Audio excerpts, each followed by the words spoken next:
Livro As Seis Lições, de Ludwig von Mises. Capítulo 2. Segunda lição. O socialismo. Estou em Buenos Aires a convite do Centro de Difusão de la Economia Libre. Que vem a ser economia livre? Que significa esse sistema de liberdade econômica? A resposta é simples: é a economia de mercado, é o sistema em que a cooperação dos indivíduos na divisão social do trabalho se realiza pelo mercado. E esse mercado não é um lugar, é um processo, é a forma pela qual, ao vender e comprar, ao produzir e consumir, as pessoas estão contribuindo para o funcionamento global da sociedade. Quando falamos desse sistema de organização econômica, a economia de mercado, empregamos a expressão, abre aspas, liberdade econômica. Fecha aspas. Frequentemente as pessoas se equivocam quanto ao seu significado, supondo que liberdade econômica seja algo inteiramente dissociado de outras liberdades, e que estas outras liberdades, que reputam mais importantes, possam ser preservadas mesmo na ausência de liberdade econômica. Mas liberdade econômica significa, na verdade, que é dado às pessoas que a possuem o poder de escolher o próprio modo de se integrar ao conjunto da sociedade. A pessoa tem o direito de escolher sua carreira, tem liberdade para fazer o que quer. É óbvio que não compreendemos liberdade no sentido que hoje tantos atribuem à palavra. O que queremos dizer é antes que, através da liberdade econômica, o homem é libertado das condições naturais. Nada há, na natureza, que possa ser chamado de liberdade, há apenas a regularidade das leis naturais, a que o homem é obrigado a obedecer para alcançar qualquer coisa. Quando se trata de seres humanos, atribuímos à palavra liberdade o significado exclusivo de liberdade na sociedade. Não obstante, muitos consideram que as liberdades sociais são independentes umas das outras. Os que hoje se intitulam, abre aspas, liberais, fecha aspas, têm reivindicado programas que são exatamente o oposto das políticas que os liberais do século XIX defendiam em seus programas liberais. Os pretensos liberais de nossos dias sustentam a ideia muito difundida de que as liberdades de expressão, de pensamento, de imprensa, de culto, de encarceramento sem julgamento podem, todas elas, ser preservadas mesmo na ausência do que se conhece como liberdade econômica. Não se dão conta de que, num sistema desprovido de mercado, em que o governo determina tudo, todas essas outras liberdades são ilusórias, ainda que postas em forma de lei inscritas na Constituição. Tomemos como exemplo a liberdade de imprensa. Se for dono de todas as máquinas impressoras, o governo determinará o que deve e o que não deve ser impresso. Nesse caso, a possibilidade de se publicar qualquer tipo de crítica às ideias oficiais torna-se praticamente nula. A liberdade de imprensa desaparece. E o mesmo se aplica a todas as demais liberdades. Quando a economia de mercado, o indivíduo tem a liberdade de escolher qualquer carreira que deseje seguir, de escolher seu próprio modo de inserção na sociedade. Num sistema socialista é diferente, as carreiras são decididas por decreto do governo. Este pode ordenar às pessoas que não lhe sejam gratas, aquelas cuja presença não lhe pareça conveniente em determinadas regiões, que se mudem para outras regiões e outros lugares. E sempre há como justificar e explicar semelhante procedimento. Declara-se que o plano governamental exige a presença desse eminente cidadão a 5.000 milhas de distância do local onde ele estava sendo ou poderia ser incômodo aos detentores do poder. É verdade que a liberdade possível numa economia de mercado não é uma liberdade perfeita no sentido metafísico. Mas a liberdade perfeita não existe. É só no âmbito da sociedade que a liberdade tem algum significado. Os pensadores que desenvolveram, no século XVIII, a ideia da, abre aspas, lei natural, fecha aspas, sobretudo Jean-Jacques Rousseau, acreditavam que um dia, num passado remoto, os homens haviam desfrutado de algo chamado, abre aspas, liberdade natural, fecha aspas. Mas nesses tempos remotos os homens não eram livres, estavam à mercê de todos os que fossem mais fortes que eles mesmos.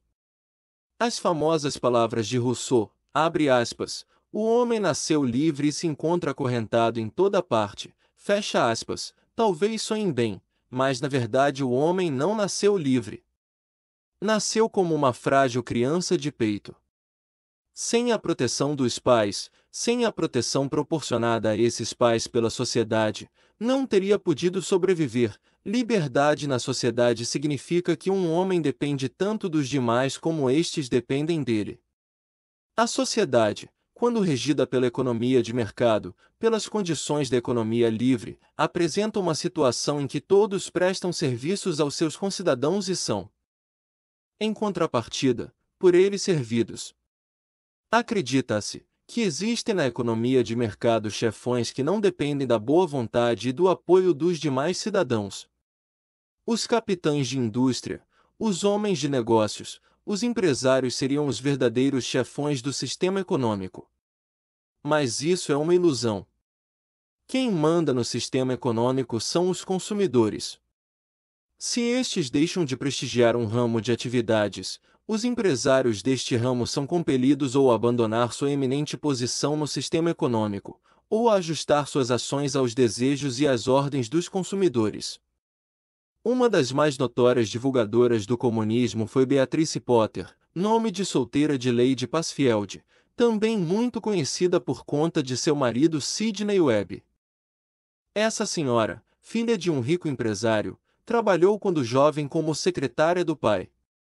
Em suas memórias, ela escreve, abre aspas, nos negócios de meu pai, todos tinham de obedecer às ordens dadas por ele, o chefe. Só a ele competia dar ordens, e a ele ninguém dava ordem alguma. Fecha aspas. Esta é uma visão muito acanhada. Seu pai recebia ordens, dos consumidores, dos compradores. Lamentavelmente, ela não foi capaz de perceber essas ordens, não foi capaz de perceber o que ocorre numa economia de mercado, exclusivamente voltada que estava para as ordens expedidas dentro dos escritórios ou da fábrica do pai. Diante de todos os problemas econômicos, devemos ter em mente as palavras que o grande economista francês Frédéric Bastiat usou como título de um de seus brilhantes ensaios, abre aspas, c'est qu'on voit et c'est qu'on ne voit pas, fecha aspas, tradução do francês para o português, o que se vê e o que não se vê. Para compreender como funciona um sistema econômico, temos de levar em conta não só o que pode ser visto, mas também o que não pode ser diretamente percebido. Por exemplo, uma ordem dada por um chefe a um contínuo pode ser ouvida por aqueles que estejam na mesma sala. O que não se pode ouvir são as ordens dadas ao chefe por seus clientes. O fato é que, no sistema capitalista, os chefes, em última instância, são os consumidores.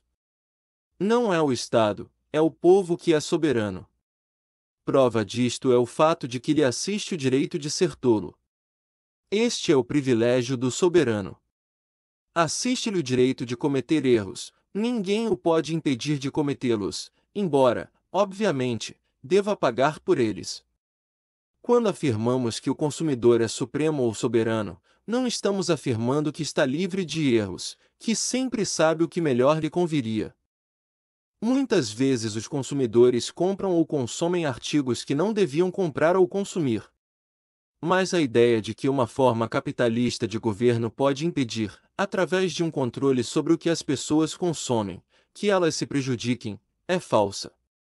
A visão do governo como uma autoridade paternal, um guardião de todos, é própria dos adeptos do socialismo. Nos Estados Unidos, o governo empreendeu certa feita, há alguns anos, uma experiência que foi qualificada de, abre aspas, nobre, fecha aspas. Essa, abre aspas, nobre experiência, fecha aspas, consistiu numa lei que declarava ilegal o consumo de bebidas tóxicas. Não há dúvida de que muita gente se prejudica ao beber conhaque e uísque em excesso. Algumas autoridades dos Estados Unidos são contrárias até mesmo ao fumo. Certamente há muitas pessoas que fumam demais, não obstante o fato de que não fumar seria melhor para elas. Isso suscita um problema que transcende em muito a discussão econômica, põe no verdadeiro significado da liberdade. Se admitirmos que é bom impedir que as pessoas se prejudiquem bebendo ou fumando em excesso, haverá quem pergunte, abre aspas, será que o corpo é tudo? Não seria a mente do homem muito mais importante? Não seria a mente do homem o verdadeiro dom, o verdadeiro predicado humano? Fecha aspas. Se dermos ao governo o direito de determinar o que o corpo humano deve consumir, de determinar se alguém deve ou não fumar, deve ou não beber, nada poderemos replicar a quem afirme, abre aspas, mais importante ainda que o corpo é a mente, é a alma, e o homem se prejudica muito mais ao ler maus livros, ouvir música ruim e assistir a maus filmes. É, pois, dever do governo impedir que se cometam esses erros. Fecha aspas. E, como todos sabem, por centenas de anos os governos e as autoridades acreditaram que esse era de fato seu dever. Nem isso aconteceu apenas em épocas remotas. Não faz muito tempo, houve na Alemanha um governo que considerava seu dever discriminar as boas e as más pinturas, boas e más. É claro, do ponto de vista de um homem que, na juventude, fora reprovado no exame de admissão à Academia de Arte, em Viena, era o bom e o mau segundo a ótica de um pintor de cartão postal. E tornou-se ilegal expressar concepções sobre arte e pintura que divergissem daquelas do Führer Supremo, a partir do momento em que começamos a admitir que é dever do governo controlar o consumo de álcool do cidadão. Que podemos responder a quem afirme ser o controle dos livros e das ideias muito mais importante? Liberdade significa realmente liberdade para errar. Isso precisa ser bem compreendido. Podemos ser extremamente críticos com relação ao modo como nossos concidadãos gastam seu dinheiro e vivem sua vida. Podemos considerar o que fazem absolutamente insensato e mau. Numa sociedade livre, todos têm, no entanto, as mais diversas maneiras de manifestar suas opiniões sobre como seus concidadãos deveriam mudar seu modo de vida. Eles podem escrever livros, escrever artigos, fazer conferências.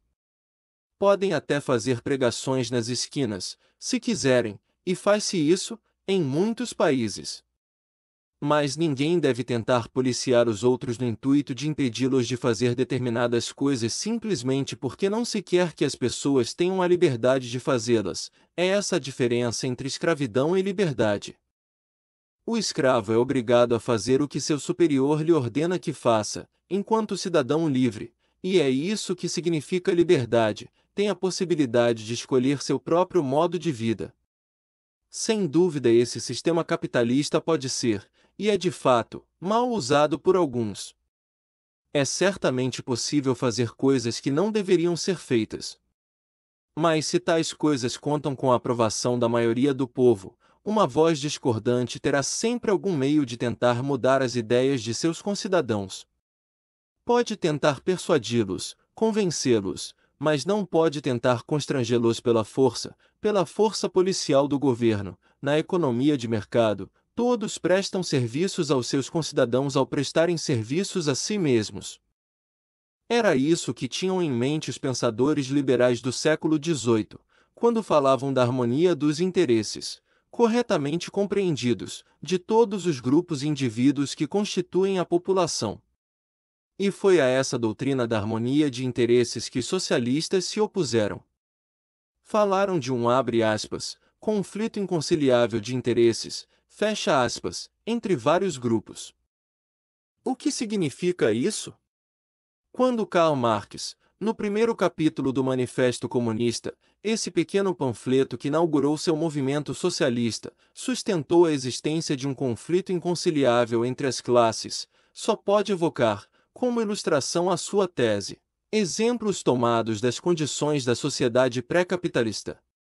Nos estágios pré-capitalistas, a sociedade se dividia em grupos hereditários de status, na Índia denominados, abre aspas, castas, fecha aspas. Numa sociedade de status, um homem não nascia, por exemplo, cidadão francês, nascia na condição de membro da aristocracia francesa, ou da burguesia francesa, ou do campesinato francês. Durante a maior parte da Idade Média, era simplesmente um servo. E a servidão, na França, ainda não havia sido inteiramente extinta mesmo depois da Revolução Americana. Em outras regiões da Europa, a sua extinção ocorreu ainda mais tarde. Mas a pior forma de servidão, forma que continuou existindo mesmo depois da abolição da escravatura, era a que tinha lugar nas colônias inglesas. O indivíduo herdava seu status dos pais e o conservava por toda a vida. Transferia-o aos filhos. Cada grupo tinha privilégios e desvantagens. Os de status mais elevado tinham apenas privilégios, os de status inferior, só desvantagens. E não restava ao homem nenhum outro meio de escapar às desvantagens legais impostas por seu status senão a luta política contra as outras classes. Nessas condições, pode-se dizer que havia, abre aspas, um conflito inconciliável de interesses entre senhores de escravos e escravos, fecha aspas, porque o interesse dos escravos era livrar-se da escravidão, da qualidade de escravos. E sua liberdade significava, para os seus proprietários, uma perda. Assim sendo, não há dúvida de que tinha de existir forçosamente um conflito inconciliável de interesses entre os membros das várias classes. Não devemos esquecer que nesses períodos, em que as sociedades de status predominaram na Europa, bem como nas colônias que os europeus fundaram posteriormente na América, as pessoas não se consideravam ligadas de nenhuma forma especial às demais classes de sua própria nação, sentiam-se muito mais solidárias com os membros de suas classes nos outros países. Um aristocrata francês não tinha os franceses das classes inferiores na conta de seus concidadãos, a seus olhos, eles não eram mais que a ralé, que não lhes agradava.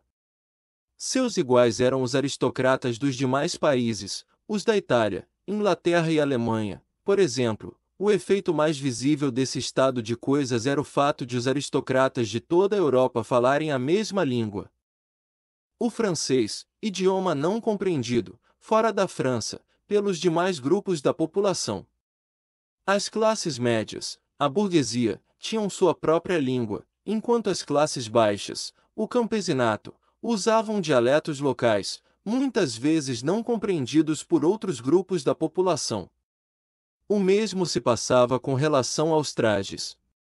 Quem viajasse de um país para outro em 1750 constataria que as classes mais elevadas, os aristocratas, se vestiam em geral de maneira idêntica em toda a Europa, e que as classes baixas usavam roupas diferentes. Vendo alguém na rua, era possível perceber de imediato, pelo modo como se vestia, a sua classe, o seu status. É difícil avaliar o quanto essa situação era diversa da atual. Se venho dos Estados Unidos para a Argentina e vejo um homem na rua, não posso dizer qual é seu status. Concluo apenas que é um cidadão argentino, não pertencente a nenhum grupo sujeito a restrições legais. Isto é algo que o capitalismo nos trouxe. Sem dúvida há também diferenças entre as pessoas no capitalismo. Há diferenças em relação à riqueza, diferenças estas que os marxistas, equivocadamente, consideram equivalentes àquelas antigas que separavam os homens na sociedade de status. Numa sociedade capitalista, as diferenças entre os cidadãos não são como as que se verificam numa sociedade de status.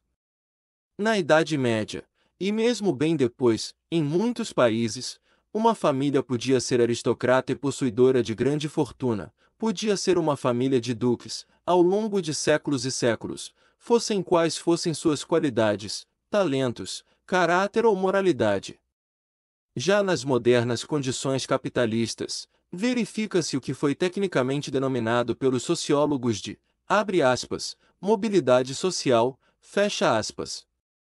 O princípio segundo o qual a mobilidade social opera, nas palavras do sociólogo e economista italiano Vilfredo Pareto, é o da, abre aspas, circulation des élites. Fecha aspas, tradução do italiano para o português, circulação das elites. Isso significa que haverá sempre no topo da escada social pessoas ricas, politicamente importantes, mas essas pessoas, essas elites, estão em contínua mudança. Isto se aplica perfeitamente a uma sociedade capitalista. Não se aplicaria a uma sociedade pré-capitalista de status. As famílias consideradas as grandes famílias aristocráticas da Europa permanecem as mesmas até hoje, ou melhor, são formadas hoje pelos descendentes de famílias que constituíam a nata na Europa, há 8, 10 ou mais séculos. Os Capetos de Bourbon, que por um longo período dominaram a Argentina, já eram uma casa real desde o século X. Reinavam sobre o território hoje chamado Ilha-de-France, ampliando seu reino a cada geração.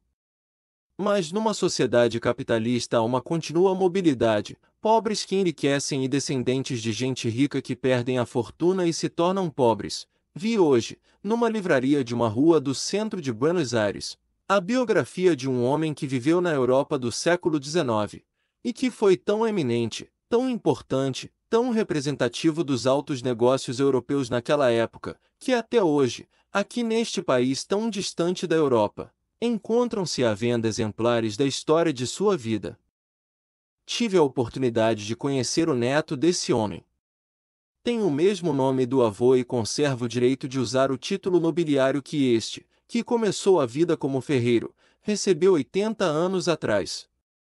Hoje esse seu neto é um fotógrafo pobre na cidade de Nova York. Outras pessoas, pobres à época em que o avô desse fotógrafo se tornou um dos maiores industriais da Europa, são hoje capitães de indústria. Todos são livres para mudar seu status, é isso que distingue o sistema de status do sistema capitalista de liberdade econômica, em que as pessoas só podem culpar a si mesmas se não chegam a alcançar a posição que almejam. O mais famoso industrial do século XX continua sendo Henry Ford. Ele começou com umas poucas centenas de dólares emprestados por amigos, em muito pouco tempo, implantou um dos mais importantes empreendimentos de grande vulto do mundo.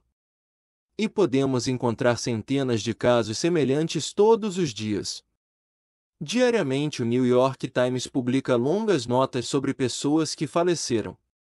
Lendo essas biografias, podemos deparar, por exemplo, com o nome de um eminente empresário que tem iniciado a vida como vendedor de jornais nas esquinas de Nova York. Ou com outro que tem iniciado como contínuo e, por ocasião de sua morte, era o presidente da mesma instituição bancária onde começara no mais baixo degrau da hierarquia. Evidentemente, nem todos conseguem alcançar tais posições. Nem todos querem alcançá-las. Há pessoas mais interessadas em outras coisas. Para elas, no entanto, há hoje certos caminhos que não estavam abertos nos tempos da sociedade feudal, na época da sociedade de status. O sistema socialista, contudo, proíbe essa liberdade fundamental que é a escolha da própria carreira. Nas condições socialistas há uma única autoridade econômica, e esta detém o poder de determinar todas as questões atinentes à produção. Um dos traços característicos de nossos dias é o uso de muitos nomes para designar uma mesma coisa. Um sinônimo de socialismo e comunismo é, abre aspas, planejamento, fecha aspas. Quando falam de, abre aspas, planejamento, fecha aspas, as pessoas se referem, evidentemente, a um planejamento central, o que significa um plano único, feito pelo governo. Um plano que impede todo o planejamento feito por outra pessoa. Uma senhora inglesa, que é também membro da Câmara Alta, escreveu um livro intitulado Plein or no Plein, obra muito bem recebida no mundo inteiro. Que significa o título desse livro? Ao falar de, abre aspas, plano, fecha aspas, a autora se refere unicamente ao tipo de planejamento concebido por Lenin, Stalin e seus sucessores, o tipo que determina todas as atividades de todo o povo de uma nação.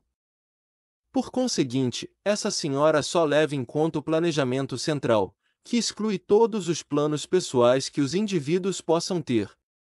Assim sendo, seu título, Pleor no Plein, revela-se um logro, uma burla. A alternativa não está em plano central versus nenhum plano. Na verdade, a escolha está entre o planejamento total feito por uma autoridade governamental central e a liberdade de cada indivíduo para traçar os próprios planos, fazer o próprio planejamento. O indivíduo planeja sua vida todos os dias, alterando seus planos diários sempre que queira. O homem livre planeja diariamente, segundo suas necessidades. Dizia, ontem, por exemplo, abre aspas, planejo trabalhar pelo resto dos meus dias em Córdoba. Fecha aspas. Agora, informado de que as condições em Buenos Aires estão melhores, muda seus planos e diz, abre aspas, em vez de trabalhar em Córdoba, quero ir para Buenos Aires. Fecha aspas. É isso que significa liberdade. Pode ser que ele esteja enganado, pode ser que a saída para Buenos Aires se revele um erro.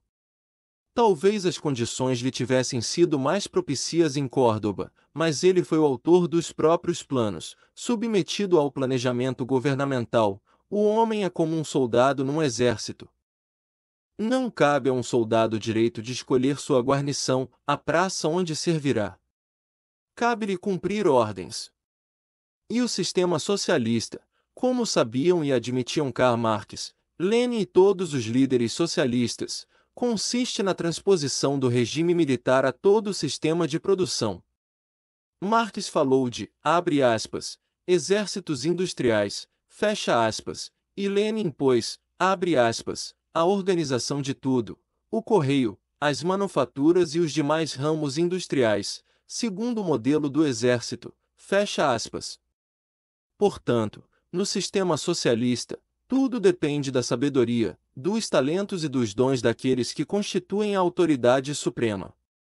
O que o ditador supremo, ou seu comitê, não sabe, não é levado em conta. Mas o conhecimento acumulado pela humanidade em sua longa história não é algo que uma só pessoa possa deter. Acumulamos, ao longo dos séculos, um volume tão incomensurável de conhecimentos científicos e tecnológicos, que se torna humanamente impossível a um indivíduo o domínio de todo esse cabedal, por extremamente bem dotado que ele seja. Acresce que os homens são diferentes, desiguais. E sempre o serão. Alguns são mais dotados em determinado aspecto, menos em outro. E há os que têm o dom de descobrir novos caminhos, de mudar os rumos do conhecimento. Nas sociedades capitalistas, o progresso tecnológico e econômico é promovido por esses homens. Quando alguém tem uma ideia, procura encontrar algumas outras pessoas argutas o suficiente para perceberem o valor de seu achado. Alguns capitalistas que ousam perscrutar o futuro, que se dão conta das possíveis consequências dessa ideia, começarão a pô-la em prática. Outros, a princípio, poderão dizer, abre aspas, são os loucos, fecha aspas, mas deixarão de dizê-lo quando constatarem que o empreendimento que qualificavam de absurdo ou loucura está florescendo, e que toda a gente está feliz por comprar seus produtos. No sistema marxista, por outro lado, o corpo governamental supremo deve primeiro ser convencido do valor de uma ideia antes que ela possa ser levada adiante. Isso pode ser algo muito difícil, uma vez que o grupo detentor do comando, ou o ditador supremo em pessoa, tem o poder de decidir. E se essas pessoas, por razões de indolência, senilidade, falta de inteligência ou de instrução, forem incapazes de compreender o significado da nova ideia, o novo projeto não será executado. Podemos evocar exemplos da história militar. Napoleão era indubitavelmente um gênio em questões militares, não obstante, viu-se certa feita diante de um grave problema. Sua incapacidade para resolvê-lo culminou na sua derrota e no subsequente exílio na solidão de Santa Helena. O problema de Napoleão podia se resumir a uma pergunta, abre aspas, como conquistar a Inglaterra? Fecha aspas. Para fazê-lo, precisava de uma esquadra capaz de cruzar o Canal da Mancha. Houve, então, pessoas que lhe garantiram conhecer um meio seguro de levar a cabo aquela travessia. Estas pessoas, numa época de embarcações à vela, traziam a nova ideia de barcos movidos a vapor. Mas Napoleão não compreendeu sua proposta. Depois, houve o famoso Generalstab da Alemanha. Antes da Primeira Guerra Mundial, o Estado-Maior alemão era universalmente considerado insuperável em ciência militar. Reputação análoga tinha o Estado-Maior do General Foch, na França. Mas nem os alemães nem os franceses, que, sob o comando do General Foch, derrotaram posteriormente os alemães, perceberam a importância da aviação para fins militares. O Estado-Maior alemão declarava, abre aspas, a aviação é um mero divertimento, voar é bom para os desocupados. Do ponto de vista militar, só Zeppelins têm importância, fecha aspas. E os franceses eram da mesma opinião. Mais tarde, no intervalo entre as duas guerras mundiais, nos Estados Unidos, um general se convenceu de que a aviação seria de extrema importância na guerra que se aproximava. Mas todos os peritos do país pensavam o contrário. Ele não conseguiu convencê-los. Sempre que tentamos convencer um grupo de pessoas que não depende diretamente da solução de um problema, o fracasso é certo. Isso se aplica também aos problemas não econômicos. Muitos pintores, poetas, escritores e compositores já se queixaram de que o público não reconhecia sua obra, o que os obrigava a permanecerem na pobreza. Não há dúvida de que o público pode ter julgado mal, mas, quando promulgam que, abre aspas, o governo deve subsidiar os grandes artistas, pintores e escritores, fecha aspas, esses artistas estão completamente errados. A quem deveria o governo confiar a tarefa de decidir se determinado estreante é ou não? De fato, um grande pintor? Teria de se valer da apreciação dos críticos e dos professores de história da arte, que, sempre voltados para o passado, até hoje deram raras mostras de talento no que tange à descoberta de novos gênios. Essa é a grande diferença entre um sistema de, abre aspas, planejamento, fecha aspas, e um sistema em que é dado a cada um planejar e agir por conta própria. É verdade, obviamente, que grandes pintores e grandes escritores suportaram, muitas vezes, situações de extrema penúria. Podem ter tido êxito em sua arte, mas nem sempre em ganhar dinheiro. Van Gogh foi por certo um grande pintor. Teve de sofrer agruras insuportáveis e acabou por se suicidar aos 37 anos de idade. Em toda a sua existência, vendeu apenas uma tela, comprada por um primo. Afora essa única venda, viveu do dinheiro do irmão, que, apesar de não ser artista nem pintor, compreendia as necessidades de um pintor. Hoje, não se compra um Van Gogh por menos de 100 ou 200 mil dólares. No sistema socialista, o destino de Van Gogh poderia ter sido diverso. Algum funcionário do governo teria perguntado a alguns pintores famosos, a quem Van Gogh seguramente nem sequer teria considerado artistas, se aquele jovem, um tanto louco, ou completamente louco, era de fato um pintor que valesse a pena subsidiar.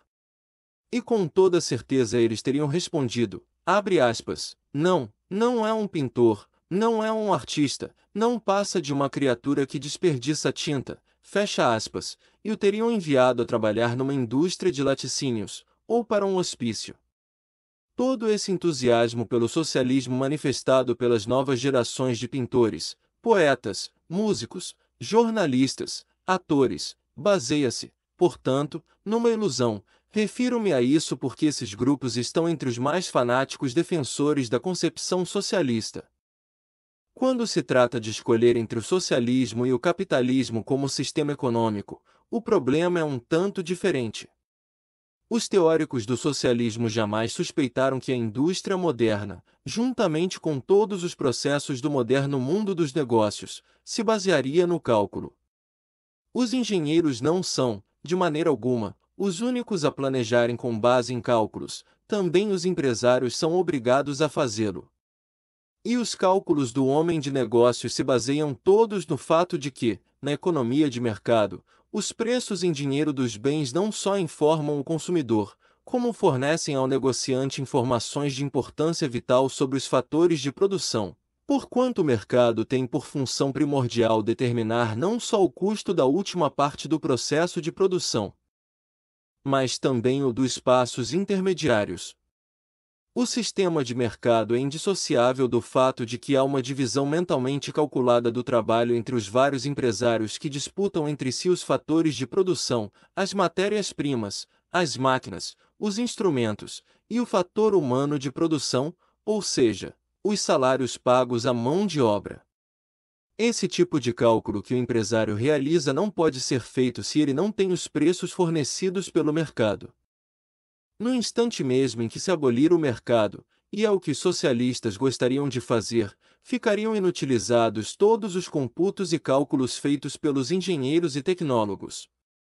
Os tecnólogos podem continuar fornecendo grande número de projetos que, do ponto de vista das ciências naturais, podem ser todos igualmente exequíveis, mas são os cálculos baseados no mercado, realizados pelo homem de negócios, que são indispensáveis para se determinar qual desses projetos é o mais vantajoso do ponto de vista econômico. O problema de que estou tratando é a questão fundamental do cálculo econômico capitalista em contraposição ao que se passa no socialismo. O fato é que o cálculo econômico, e por conseguinte todo o planejamento tecnológico, só é possível quando existem preços em dinheiro. Não só para bens de consumo, como para os fatores de produção. Isso significa que é preciso haver um mercado para todas as matérias-primas, todos os artigos semi-acabados, todos os instrumentos e máquinas, e todos os tipos de trabalho e de serviço humanos. Quando se descobriu esse fato, os socialistas não souberam reagir adequadamente. Por 150 anos tinham afirmado, abre aspas, todos os males do mundo advêm da existência de mercados e de preços de mercado. Queremos abolir o mercado e, com ele, é claro, a economia de mercado, substituindo-a por um sistema sem preços e sem mercados, fecha aspas. Queriam abolir o que Marx chamou de, abre aspas, caráter de mercadoria, fecha aspas. Das mercadorias e do trabalho, confrontados com esse novo problema, os teóricos do socialismo, sem resposta, acabaram por concluir, abre aspas, não aboliremos o mercado por completo, faremos de conta que existe um mercado, como as crianças, quando brincam de escolinha. Fecha aspas. A questão é que, todos sabem, as crianças quando brincam de escolinha não aprendem coisa alguma.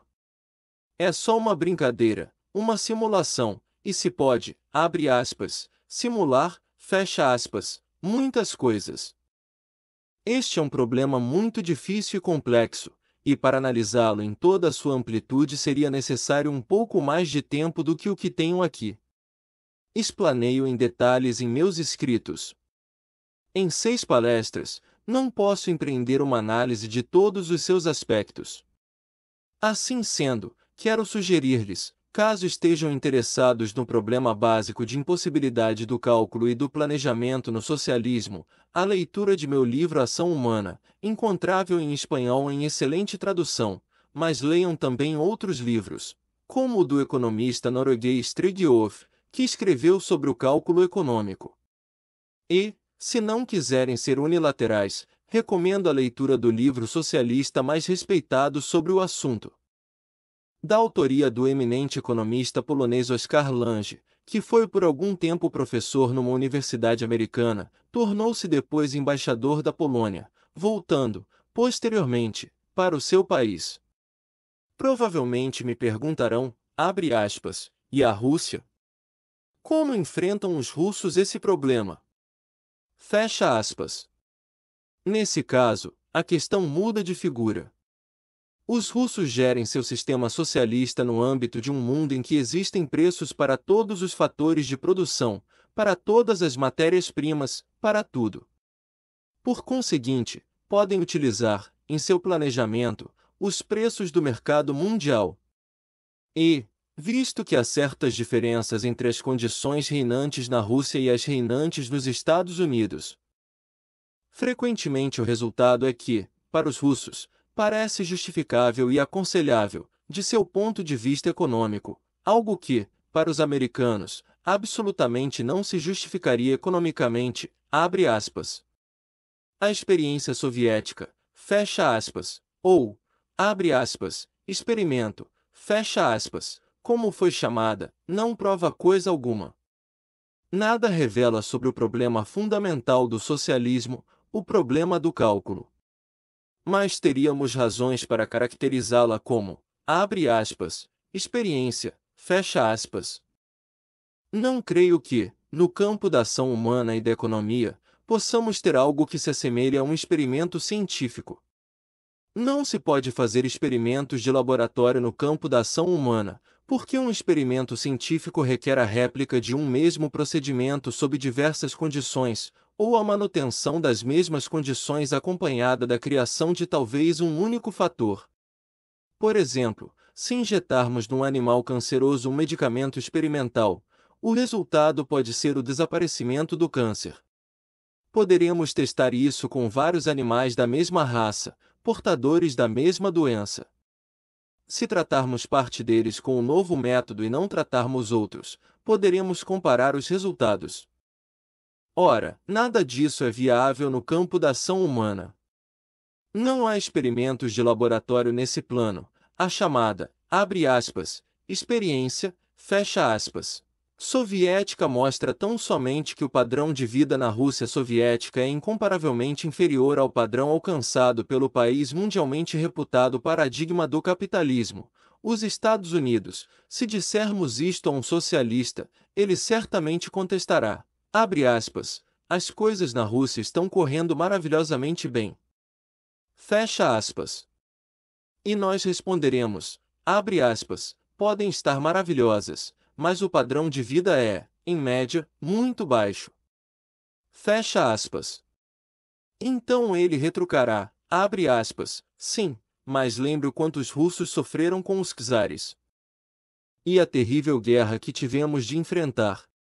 Fecha aspas. Não quero discutir se esta é ou não uma explicação correta, mas quando se nega que as condições tenham sido as mesmas, nega-se ao mesmo tempo que tenha havido uma experiência. O que se deveria afirmar, e seria muito mais correto, é, abre aspas, o socialismo na Rússia não ocasionou, em média, uma melhoria das condições do homem comparável à melhoria de condições verificada, no mesmo período, nos Estados Unidos. Fecha aspas. Nos Estados Unidos, quase toda semana tem-se notícia de um novo invento, de um aperfeiçoamento. Muitos aperfeiçoamentos foram gerados no mundo empresarial, porque milhares e milhares de industriais estão empenhados, noite e dia, em descobrir algum novo produto que satisfaça o consumidor, ou seja de produção menos dispendiosa, ou seja melhor e menos oneroso que os produtos já existentes. Não é o altruísmo que os move, é seu desejo de ganhar dinheiro. E o efeito foi que o padrão de vida se elevou, nos Estados Unidos, a níveis quase miraculosos quando confrontados às condições reinantes há 50 ou 100 anos atrás. Mas na Rússia soviética, onde esse sistema não vigora, não se verifica um desenvolvimento comparável. Assim, os que nos recomendam a adoção do sistema soviético estão inteiramente equivocados. Há mais uma coisa a ser mencionada. O consumidor americano, o indivíduo, é tanto um comprador como um patrão.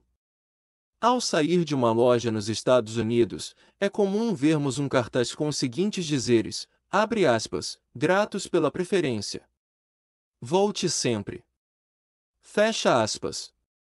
Mas ao entrarmos numa loja de um país totalitário, seja a Rússia de hoje, seja a Alemanha de Hitler, o gerente nos dirá, abre aspas, agradeça ao grande líder, que lhe está proporcionando isso. Fecha aspas. Nos países socialistas, ao invés de ser o vendedor, é o comprador que deve ficar agradecido. Não é o cidadão quem manda é o Comitê Central, o Gabinete Central. Estes comitês, os líderes, os ditadores, são supremos, ao povo cabe simplesmente obedecer-lhes,